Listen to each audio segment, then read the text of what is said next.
le bateau ne peut pas être remorqué, il ne peut pas être réparé, et donc nécessairement il doit être démantelé. Donc l'armateur, donc le propriétaire du bateau, doit faire ce qu'il faut pour précisément démanteler ce navire. Moi je constate 3 semaines après que finalement rien n'est fait.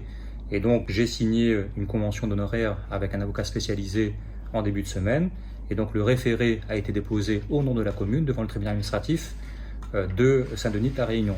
Donc le nécessaire est fait à notre niveau pour faire toute la lumière sur les circonstances de ce naufrage et également pour obtenir réparation des préjudices qui sont occasionnés sur le rivage de Saint-Philippe, mais pas que, puisque contrairement à ce qu'on pourrait penser, cette pollution n'est pas circonscrite au territoire de Saint-Philippe, elle commence également à toucher Sainte-Rose.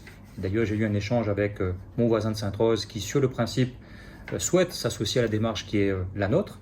Et j'ai pris contact également avec le parc national. J'ai eu un échange encore aujourd'hui avec le directeur du parc qui, sur le principe, s'associe également à cette même démarche.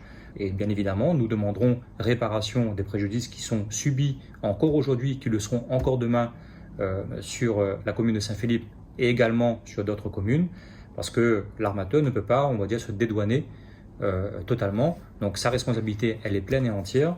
Le propriétaire doit faire diligence pour ensuite circonscrire la pollution. Ça n'a pas été fait malgré les mises en demeure du préfet, auquel il répond en affichant des intentions, mais les intentions ne sont pas suivies précisément d'actions concrètes. Et effectivement, j'ai demandé, dans un nouveau courrier que j'ai transmis au préfet cet après-midi même, que le poste de commandement avancé se réunisse très rapidement avec le sous-préfet de Saint-Pierre, qui a été très actif sur le terrain avec nous, également avec le directeur de la mer qui régulièrement me communique les informations par rapport à l'état de la pollution, et de manière à ce que précisément on puisse mettre en place un calendrier et effectivement définir les modalités du démantèlement de ce navire.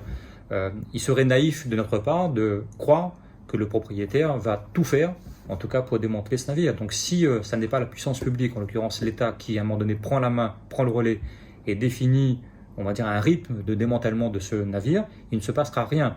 Moi, je regrette encore une fois ce matin qu'il n'y ait aucune action entreprise, qu'il n'y ait plus personne sur le site. Justement, que pensez-vous de la gestion de cette catastrophe ? Moi, je dis simplement qu'il y a eu, et c'est un élément positif, très rapidement sur place, le Vasileos, donc un bateau dépollueur, avec des experts qui ont été missionnés par l'amateur, sur la base d'ailleurs des mises en demeure du préfet.